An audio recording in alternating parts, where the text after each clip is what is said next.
Southern Rail Fan is the place for amazing videos of all types of trains. Southern Rail Fan, subscribe today. Okie dokie, boy, have I missed you guys. I'm over at Clinch Cross. I'll turn around here. You can see way down there, that's where the Norfolk Southern AS line crosses over the Blue Ridge subdivision. And behind me is the first recovery pile of ballast and riprap that they use to get the line back in service from here back towards Baxter. So let's take a look at that. They first started bringing this stuff in by dump truck and placing it here. Basically 3 different sizes of material. You got the riprap, that's from 8 to 12 inches around. And you got these great big boulders, and they could range anywhere from 16, 18 inches to 30 to 40 inches.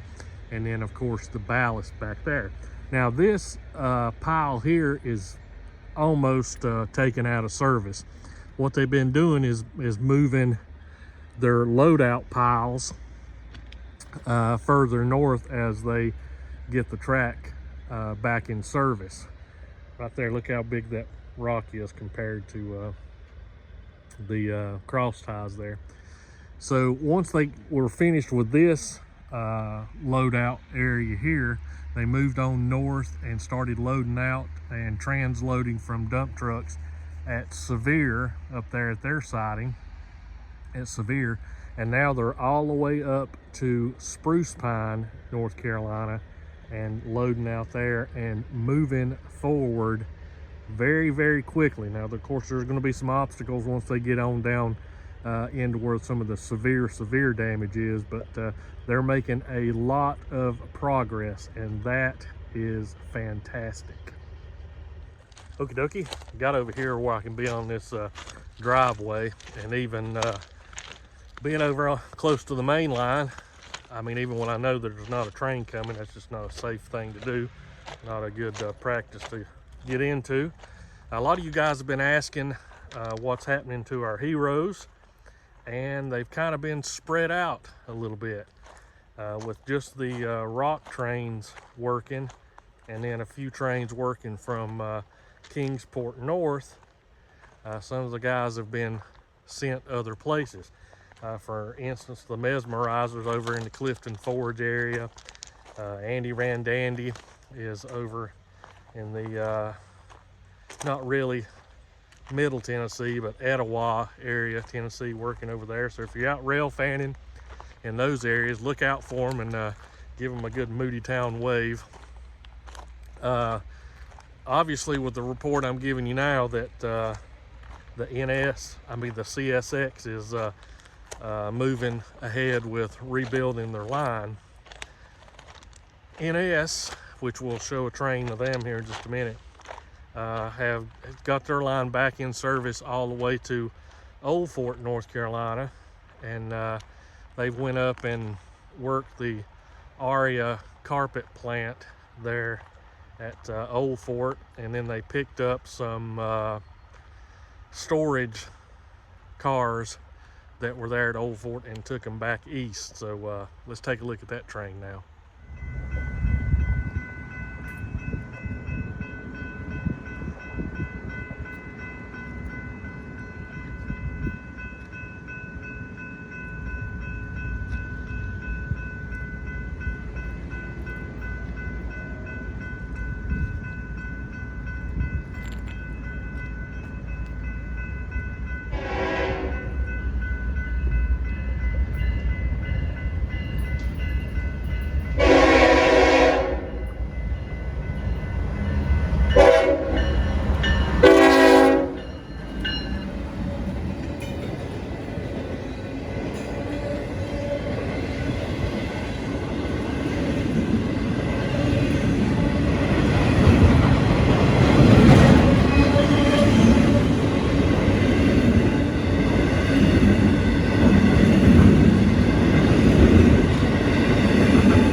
Okie dokie, when he came up, he had, I think, one covered hopper for Aria.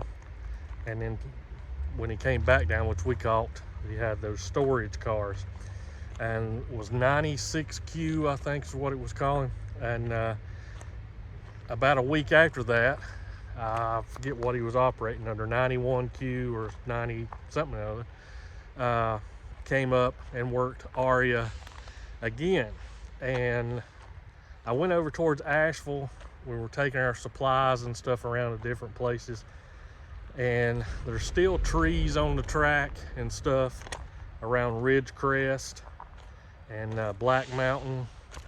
But as far as I can see, there is some work being done from what's called Grovestone, the Ingalls distribution plant, back towards the Asheville yard. And I think there's some work going on from Asheville back west towards Knoxville.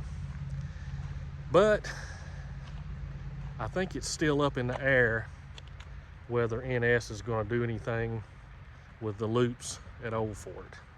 And the reason I say that is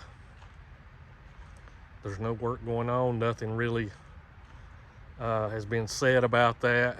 So I'm a little worried about the loops there at Old Fort. So anyway, we'll keep those in our prayers, and hopefully that'll hopefully that financially will be something viable for them to go ahead and get that done. The talk is about, yeah, they're going to do it because of Amtrak and all this stuff. You know, I've always been in the camp that you know, Amtrak's not a money maker, so people's not going to pour taxpayers' dollars into rebuilding a line just for Amtrak. So there's got to be some freight viability to it. So I'm hoping that will be the case. But anyway, we've got another load of about 50 sleeping bags and several more small generators that I'll be taking to Spruce Pine area Monday. So what I'm going to try to do without being in somebody's way, and what I mean by somebody, the dump trucks going back and forth, if I can find a public road with public access, I'll try to get some of the rock trains being loaded and going on north there. There's some changing the signal systems there at Spruce Pine, and the holdout, what used to be the holdout, is now going to be a true intermediate, I guess, is right across from the depot, and it's up on a flood stand.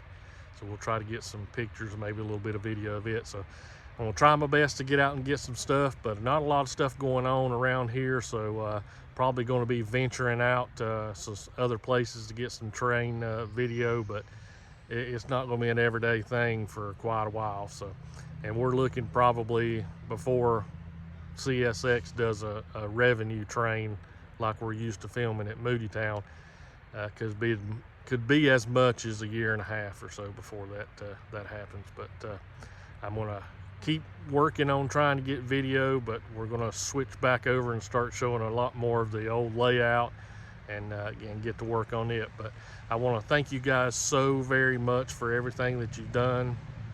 I'm gonna try to get caught up on emails and messages this weekend. You guys have done a fantastic job. We've bought thousands of dollars worth of equipment, propane, the generators, the blankets, the food. You guys have just been absolutely outstanding. So pat yourself on the back with that, and I'll see you again real soon.